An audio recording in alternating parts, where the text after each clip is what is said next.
निम्नलिखित में से कौन सा न्यूटन का गति का तीसरा नियम का एक अनुप्रयोग नहीं है? ऑप्शन ए जमीन पर चलने वाला एक आदमी, एक नाव को चलाना, गेंद को पकड़ते समय अपने हाथों को पीछे खींचना, गेंद का उछलना। तो इसका सही आंसर होगा ऑप्शन नंबर सी, गेंद को पकड़ते समय अपने हाथों को पीछे खींचना। अब हम लोग अगला क्वेश्चन देखेंगे।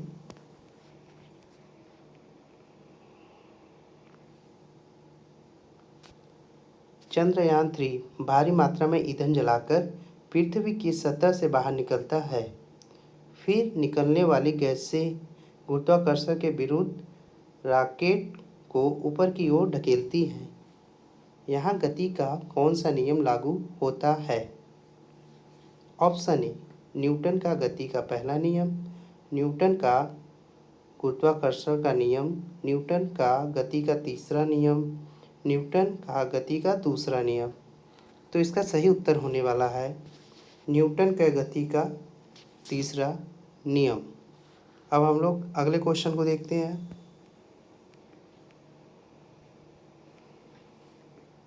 निम्नलिखित में से कौन न्यूटन की गति के तीसरे नियम का उदाहरण है? फिनिश लाइन से आगे दौड़ता मैराथनर, चलती बस में ब्रेक लगाना, एक बंदूक का प्रतिक्षेप, कार का चलना। तो इसका सही उत्तर होने वाला है ऑप्शन सी, एक बंदूक का प्रतिक्षेप। अब हम लोग अगले क्वेश्चन की तरफ बढ़ते हैं। न्यूटन की गति के तीसरे नियम में दो पिंडों पर कार्य करने वाला बल होता है। परिमाण में समान नहीं लेकिन दिशा में समान है। बी, परिमाण में समान नहीं परंतु दिशा में विपरीत। ऑप्शन सी, परिमाण में समान लेकिन दिशा में विपरीत। परिमाण में समान लेकिन दिशा में एक ही। तो इसका सही उत्तर होने वाला है परिमाण में समान लेकिन दिशा में विपरीत। तो इसका सही उत्तर आपका सी होगा। अब हम लोग अगले क्वेश्चन की तरफ बढ़ते हैं। न्यूटन की गति के दूसरे नियम के बारे में निम्नलिखित में से कौन सा गलत है? गति का दूसरा नियम F बराबर m में एकल बिंदु कण पर लागू होता है। ऑप्शन बी, गति का दूसरा नियम एक अदिश नियम है।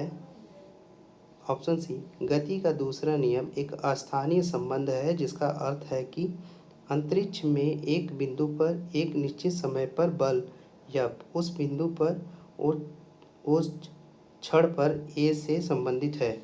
ऑप्शन डी, दूसरे नियम में F बराबर 0 का अर्थ है A बराबर 0। इसका सही उत्तर होगा ऑप्शन नंबर बी, गति का दूसरा नियम एक अदिश नियम है। अब हम लोग अगले क्वेश्चन की तरफ बढ़ते हैं। आप लोग भी इसका उत्तर कमेंट में दे सकते हैं ताकि आपका भी रिवीजन हो जाए। हम लोग चैप्टर वाइज एकदम कर रहे हैं वन लाइनर क्वेश्चन। तो ये फिजिक्स का चल रहा है, ठीक है। अब गति के दूसरे नियम F बराबर m में F किसको दर्शाता है? ऑप्शन ए, पिंड का आंतरिक बल, पिंड का बाह्य बल, पिंड पर परिणामी बाह्य बल, पिंड पर परिणामी आंतरिक बल। तो इसका सही उत्तर होगा पिंड पर परिणामी बाह्य बल। ऑप्शन नंबर सी, पिंड पर परिणामी बाह्य बल। अब हम लोग दूसरे क्वेश्चन की तरफ पढ़ते हैं। गैलीलियो के गिरते वस्तु के नियम का दूसरा नाम क्या है? गति का नियम, न्यूटन का पहला नियम, न्यूटन का दूसरा नियम, न्यूटन का तीसरा नियम। तो इसका सही उत्तर होने वाला है गैलीलियो का गिरते वस्तु के नियम का दूसरा नाम न्यूटन का पहला नियम है। ऑप्शन नंबर बी इसका करेक्ट आंसर होगा। अब हम लोग आगे बढ़ते हैं। जड़ता से आप क्या समझते हैं? किसी अन्य भौतिक प्रणाली में दिल की ऊर्जा को स्थानांतरित करने के लिए एक पदार्थ की क्षमता। जब भी लहरों का स्रोत एक प्रक्षेपक के समान में चल रहा है तब भी देखा गया। गति के अपने राज्य में परिवर्तन का विरोध करने की प्रवृत्ति इनमें से कोई नहीं। तो इसका सही उत्तर होगा गति अपने राज्य में परिवर्तन का विरोध करने की प्रवृत्ति। तो इसका ये सी वाला आपका सही होगा। अब हम लोग अगले क्वेश्चन की तरफ आगे बढ़ते हैं। निम्नलिखित में से कौन सा कथन जड़त्व के बारे में गलत है?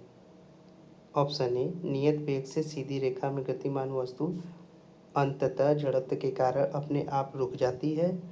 ऑप्शन बी, जड़त्व किसी वस्तु की अपनी गति की अवस्था में परिवर्तन का विरोध करने की प्रवृत्ति है। गति का प्रथम नियम जड़त्व का नियम भी कहलाता है। जब तक कि कोई वस्तु स्थिर अवस्था में न हो तब तक वह स्थिर अवस्था में ही रहेगी जब तक उस पर कोई बाहरी बल न लगाया जाए। तो इसका सही उत्तर होने वाला है आपका ऑप्शन नंबर ए, नियत वेग से सीधी रेखा में गतिमान वस्तु अंततः जड़त्व के कारण अपने आप रुक जाती है। अब हम लोग अगले क्वेश्चन की तरफ बढ़ते हैं जो इस चैप्टर मोशन चैप्टर का लास्ट होगा। जड़ता के समानुपाती होती है। तो इसका ऑप्शन ए है द्रव्यमान, दूसरा ऑप्शन भार, तीसरा लंबाई और चौथा ऊंचाई। तो इसका सही उत्तर होने वाला है आपका ऑप्शन ए, द्रव्यमान। तो ये थे आपके पूरे फिजिक्स के मोशन चैप्टर से 10 क्वेश्चन।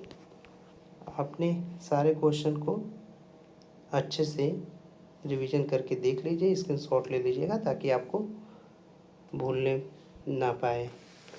अगर आपको ये वीडियो अच्छा लगा तो एक लाइक कर दीजिएगा और इस वीडियो को अपने दोस्तों के साथ ज़रूर शेयर करिएगा ताकि वो भी पढ़ के आगे बढ़ें। Thank you.